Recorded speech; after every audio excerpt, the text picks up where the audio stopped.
Hey guys, how are you doing? I hope you're good. I'm so excited to be back and opening up egg number 7 with you. Let's review the ones that we've already seen and then we'll open up today's egg, okay?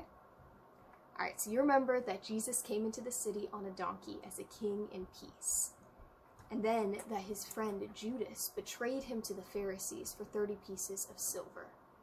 You learned about Jesus and his disciples having the Last Supper, and Jesus telling them that he was going to die and all of them would abandon him. We learned about Jesus praying in the garden where he submitted to God's plan. And then about how Jesus was arrested and sentenced to death and taken to Pilate, who had Jesus whipped. Yesterday, we learned about the rooster, right? How Peter followed and he was outside. And when people asked him if he was a follower of Jesus, he lied and told them he didn't even know who Jesus was. So let's open up today's egg and see what's inside.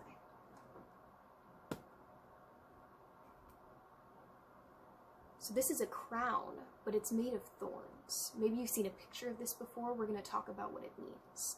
So who usually wears a crown? Typically a king or a queen, right? Royalty who's ruling over a people or a country. And that's exactly who Jesus is. He is the King of Kings and he rules over all of us in this whole world, right? And so when Jesus came, he was honest. He told people that he is the Son of God and that he is the King.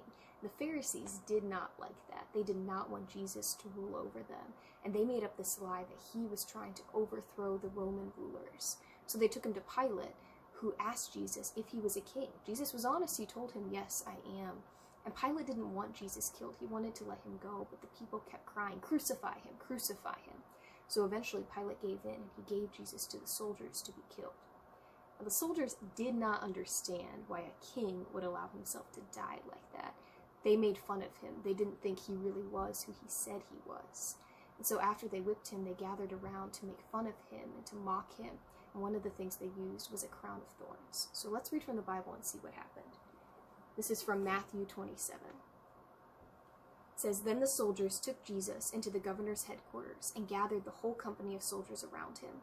They stripped him and put a scarlet robe on him, and then twisted together a crown of thorns and set it on his head. They put a staff in his right hand. Then they knelt in front of him and mocked him. 'Hail, King of the Jews,' they said.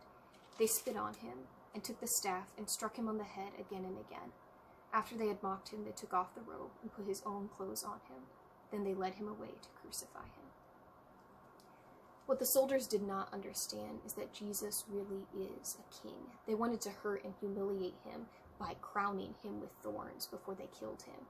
They could not understand that a king was about to die as a criminal and why that would ever happen. But this crown of thorns reminds us of two things. First of all, it reminds us of who Jesus really is, that he is our king, and that one day, the Bible says, everyone is going to bow before him and call him Lord. And second, it reminds us that Jesus gave up everything, his kingdom in heaven, his throne, to come here to be a human so that he could suffer and die for us. That's how much he loves us, and that's why he did it.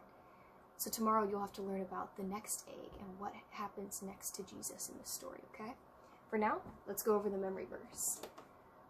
Alright, it's written on a whiteboard, so you know what that means. We're going to do it together, and then I'm going to take away words and lines, and we're going to see if you still know it, okay? Now, obviously, I'm by myself, social distancing, so I can't play the eraser game or any of that, but I bet you can still say this with me, okay? So let's say it once together. Luke 24, 5 and 6. "Why are you looking for a living person here? This is a place for the dead. Jesus is not here. He has risen from death." Luke 24, 5 and 6. Good job. Okay. I'm taking away some words. We're going to see if you can still do it, okay? I know you've been practicing at home. You're doing it every day with these videos, so I bet you can do it. All right?